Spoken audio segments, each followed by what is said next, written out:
Hello, Dan Clark with another video, video number 2. We're sticking with the peas, and this is Indigofera australis, a very commonly planted shrub in native gardens in New South Wales, Sydney and further afield. September at the moment, and it's in full flower, and you'll find them in the bush like this as well.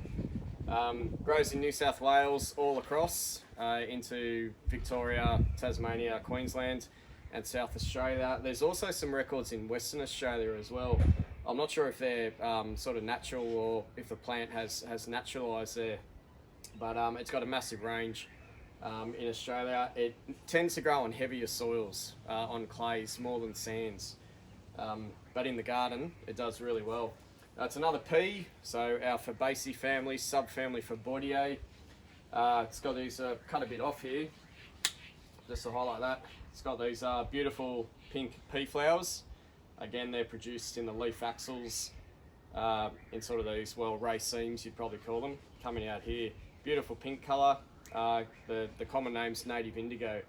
You can get sort of maybe slightly different shades, you know, dark pink, light pink, just depending on where you find them. It's a little bit variable as well. Grows to a shrub, you know, 2 metres tall, maybe not so much bigger than that. You can give it a prune after flowering to sort of densen up, and they will last several years in the garden. Indigofera, like a lot of our peas, it's got compound leaves.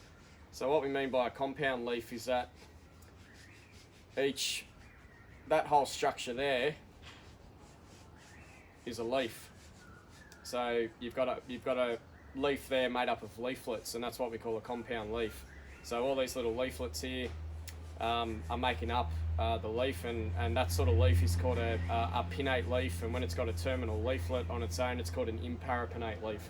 So a lot of peas, they do have compound leaves, and they're normally, most of the time, if they've got compound leaves, they'll be alternately arranged, so they'll be zigzagging up the stem as opposed to being opposite. So that's a really good feature of your peas. Another thing with the peas, they've got these little stipules, these tiny little sort of thorn-like structures at the base of each leaf. It's another identifying feature for your peas. So if you've got a hand lens, make sure you have a good look and try and pick up the axillary buds of the compound leaf and the stipules as well. But those pea-shaped flowers, also, you know, tells you it's a pea, and it produces a pod, just like a wattle. Everything in that Fabaceae family produces a pod. So that's Indigofera australis. Beautiful native plant to grow, very easy. You'll get that nice showy flowers every spring. Just give it a prune, like I said, after flowering. You can prune it back about 1/3 or 2/3, and it'll come back really nicely year after year. That's Indigofera australis.